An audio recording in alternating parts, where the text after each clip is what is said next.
Types of main memory చూద్దాం. Main memory రెండు విధాలుగా డివైడ్ అయింది. ఒకటి ర్యామ్, ఇంకోటి రోమ్. మీరు ఫోన్లలో చూడొచ్చు, ర్యామ్ అని ఉంటుంది, రోమ్ అని ఉంటుంది. అలా అనమాట. మెయిన్ మెమరీ రెండు విధాలుగా డివైడ్ అయింది, ర్యామ్ అండ్ రోమ్. మళ్ళీ సబ్ డివైడ్ అయింది, స్టాటిక్ ర్యామ్, డైనమిక్ ర్యామ్. అలానే రోమ్లో కూడా 4 టైప్స్ డివైడ్ అయింది. ఇప్పుడు 1 by 1 డీటెయిల్ డిస్కస్ చేద్దాం. ఫస్ట్ ర్యామ్ అండ్ రోమ్ యొక్క మెయిన్ మెమరీ రెండు విధాలు డివైడ్ అయిన ర్యామ్ అండ్ రోమ్.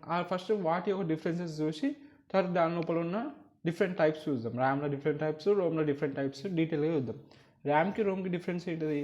ర్యామ్ అంటే ఏంటి? Full form read and write memory. ఇది రోమ్ వచ్చేసరికి ఓన్లీ నువ్వు చదవచ్చు. రీడ్ అంటే అర్థమవుతుంది కదా, చదవచ్చు, యాక్సెస్ చేయొచ్చు.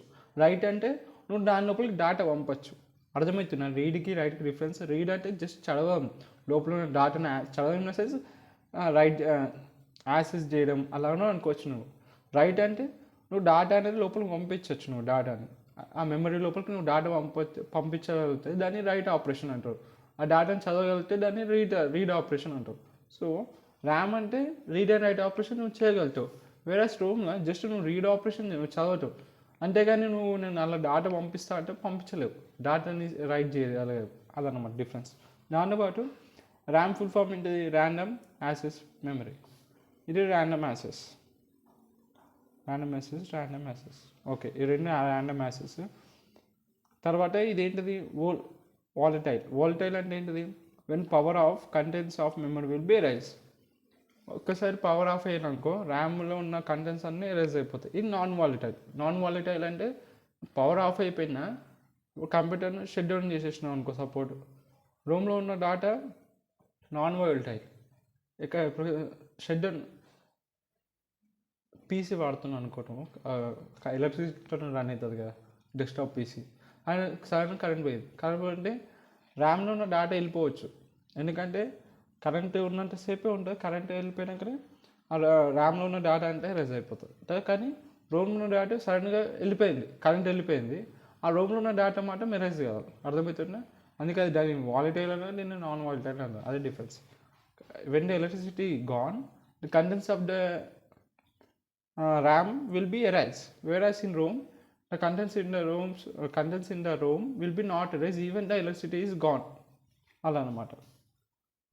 ఎలక్ట్రిసిటీ అనొచ్చు, పవర్ అనొచ్చు, నేను మనం ఓన్ వర్డ్స్లో రాసేసుకోండి, మీకైతే అర్థమైంది కదా. అయితే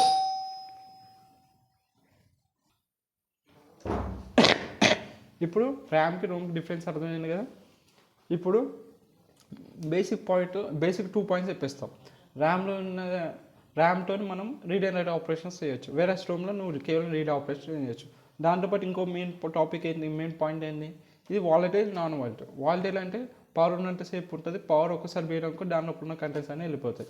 వేరే రోమ్లో వచ్చేసరికి పవర్ బేసిక్గా కట్ అయిపోయిన మిడిల్లో ఆ లోపల ఉన్న కంటెంట్స్కి ఏం డిస్టర్బ్ కాదు, ఆ కంటెంట్స్ అలానే ఉంటాయి. ఇది 2 పాయింట్స్ గుర్తుపెట్టుకొని చాలు ర్యామ్కి రోమ్కి.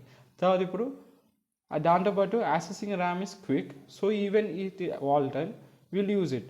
మరి కంటెంట్స్ అన్నీ ఎగ్జైజ్ అయిపోతున్నాయి కదా ర్యామ్ లోపల, మరి ఎందుకు మనము వాడుతున్నామని అడగచ్చు.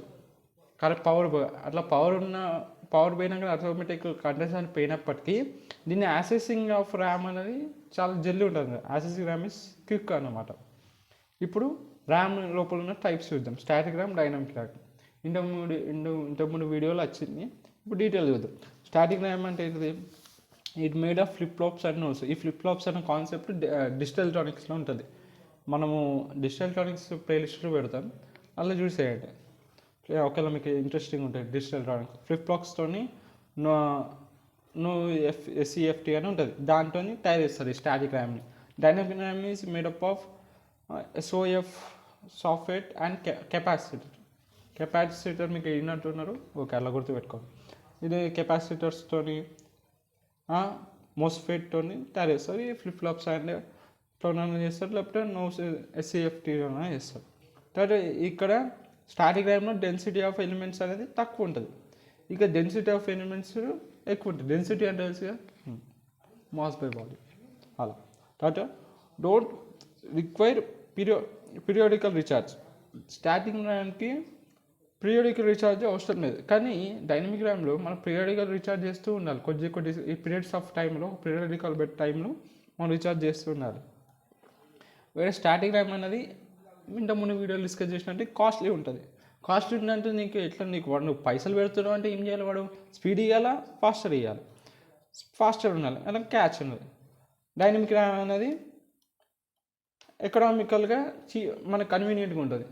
ఎకనామిక్ కన్వీనియంట్ ఉంటే వెంట కొంత స్లో చేస్తాడు.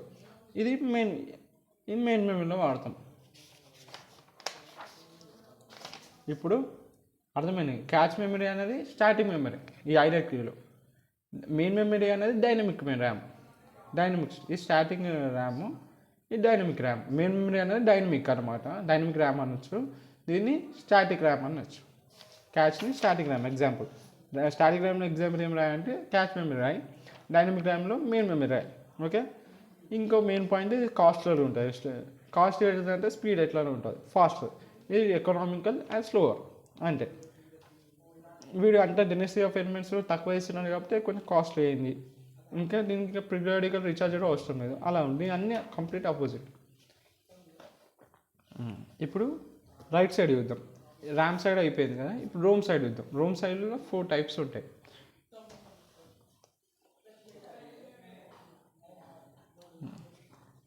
రోమ్లో ఫస్ట్ వచ్చి ప్రీరోమ్ అంటే ఫుల్ ఫామ్ అంటే ప్రోగ్రామబుల్ రీడ్ ఓన్లీ మెమరీ. అంటే నువ్వు ఒక్కసారే చేయగలుగుతావు, వన్ టైం ప్రోగ్రామబుల్, ఒక్కసారి చేయగలుగుతావు. అది ఎట్లా అంటే యూజింగ్ డివైస్ ప్రోగ్రామర్ అని ఉంటుంది, దాంట్లోనే నువ్వు ఒక్కసారి చేయగలుగుతావు. We can write the data in to the ప్రీరోమ్.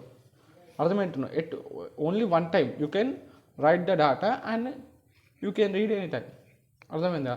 ఎట్లా నువ్వు రాస్తావు అంటే యూజింగ్ డివైస్ ప్రోగ్రామర్ ఉంటుంది, దాని యూజింగ్ ప్రోగ్రామ్ చేస్తూ ఇట్స్ వన్ టైం ప్రోగ్రామబుల్ అని గుర్తుపెట్టుకో. ఒకటేసారి one time programmable using a device programmer we will write the data into the PROM అని రాసేది, అక్కడికి అయిపోయింది. తర్వాత ఇప్పుడు ఈ ప్రీరోమ్ అని ఉంటుంది. ఇప్పుడు ఒక్కొక్క దాని యొక్క డ్రాబ్యాక్ కవర్ చేయడానికి కొత్తది వస్తుంది. ప్రీరోమ్ అయిపోయింది ఒక్కసారి నేను. సో ఇప్పుడు ఒక్కసారి ప్రోగ్రాములు చేస్తే మళ్ళీ థర్డ్ మళ్ళీ చేయాలనిపిస్తే కష్టం కదా. అందుకే ఈ ప్రీరోమ్ వచ్చింది. ఈ ప్రీరోమ్ అంటే erasable programmable read only memory. దీని అర్థమైందంటే we can write and erase the data multiple times. ఇక్కడ ఒకటేసారి only one time, whereas here multiple టైమ్స్లో నువ్వు రాయు, అట్లనే ఎరేజ్ చేయి. ఇప్పుడు ఈ ప్రోగ్రామ్ చూద్దాం. ఇది అర్థమైంది కదా, మల్టిపుల్ టైమ్స్ నువ్వు ఎరేజ్ చేసుకోవచ్చు, రీడ్ చేసుకోవచ్చు. ఇది స్టాటిక్ పవర్ కన్సప్షన్ ఈజ్ అన్నమాట. స్టాటిక్గా నువ్వు దీంట్లో పవర్ కన్సప్షన్ అనేది ఎక్కువ ఉంటుంది. అర్థమైంది కదా. ఇది ఒకటేసారి చేయగలుగుతావు, రీడ్ చేసుకోగలుగుతున్నావు, రైట్ మాత్రం నువ్వు ఒకటేసారి చేయగలుగుతున్నావు యూజింగ్ డివైస్ ప్రోగ్రామ్. దీని డ్రాబ్యాక్ని కవర్ చేయడానికి మనం ఈ ప్రోగ్రామ్ అని కనిపెట్టాం. ఇది మల్టిపుల్ టైమ్స్ నువ్వు రైట్ చేయొచ్చు, ఎరైజ్ చేయొచ్చు. ఇది స్టాటిక్గా కన్సప్షన్ అనేది పవర్ కన్సప్షన్ ఎక్కువ తీసుకుంటుంది. ఇంకా ఎరేజింగ్ ఎన్నిసార్లు చేసుకోవచ్చు అని మనం ముందే మాట్లాడుతాం. అదే ఎరేజింగ్ టైమ్ ఈజ్ మోర్, కానీ టైం ఎరేజ్ చేయడానికి టైం కొంచెం ఎక్కువ తీసుకుంటుంది. అట్లనే ఎలా చేస్తావు అంటే ఎరేజ్ చేయడం కానీ రైట్ కానీ ఎరేజ్ చేస్తున్నావు అంటే యూజింగ్ యూవీ రేస్ వాడి we will perform erasing or write operation on the data. అలానే we will erase all the data at time, we cannot erase the only some of data. అర్థమైందా? ఇప్పుడు ఈ డ్రాబ్యాక్ని పట్టుకొని next వస్తుంది అన్నమాట. ఇంకా డ్రాబ్యాక్ ఏంటిది? కేవలం నువ్వు ఎరేజ్ చేయాలనుకుంటే ఎలా ఎరేజ్ చేస్తున్నావు? యూజింగ్ యూవీ రేస్ వాడి ఎరేజ్ చేస్తున్నావు. కొంచెమే నాకు ఇంతే డాటా ఎరేజ్ చేస్తాను, మిగతా దాంట్లో ఉంచుతా అంటే నడవది. మొత్తం ఎరేజ్ చేస్తే మొత్తం డాటా ఎగిరిపోతుంది, అదనమాట. సో ఆ డ్రాబ్యాక్ని ఓవర్ చేయడానికి ప్రోమ్ వచ్చింది. అంటే ఏంటి ఇక్కడ? Electrical erasable and programmable read only memory. ఇదేంటిది? We can erase minimum 1 byte memory also. నీకు తక్కువ 1 byte మెమరీ నాకు ఎరేజ్ చేయాలనుకుంటే కేవలం ఆ 1 byte మెమరీని కూడా నువ్వు ఎరేజ్ చేసుకోవచ్చు. ఇక్కడ వేరే ఈ ప్రోమ్లో ఏమైపోయింది? నువ్వు ఎరేజ్ చేయాలనుకుంటే యూజింగ్ యూవీ రేస్తో ఎరేజ్ చేస్తావు, పోతే అంతం పోతుంది. కానీ ఇక్కడ నువ్వు తక్కువ 1 byte మెమరీలో ఎరేజ్ చేసుకోవచ్చు. అంటే ఎంత కావాలో అంటేనే ఎరేజ్ చేసుకోవచ్చు. It has a storing capacity of 10 years వరకు దానికి స్టోర్ కెపాసిటీ ఉంటుంది నువ్వు దాని లోపల పెట్టిన డాటా. అలానే erasing and writing of data ఎలా జరుగుతుంది? ఇక్కడ యూవీ రేస్ వాడింది ఎరైజింగ్ చేయడానికైనా రైటింగ్ చేయడానికైనా. ఇక్కడ ఏం వాడుతుంది, ఎలక్ట్రికల్ వోల్టేజ్ వాడి ఎరేజింగ్ కానీ రైటింగ్ ఆపరేషన్స్ కానీ జరుగుతుంది. ఇక లాస్ట్ వచ్చేసి మన రూమ్లో flash memory. We will use it for the immediate results. కొన్ని మీకు ఇమ్మీడియట్ రిజల్ట్స్ కావాలంటే we will use flash memory బేసిక్గా.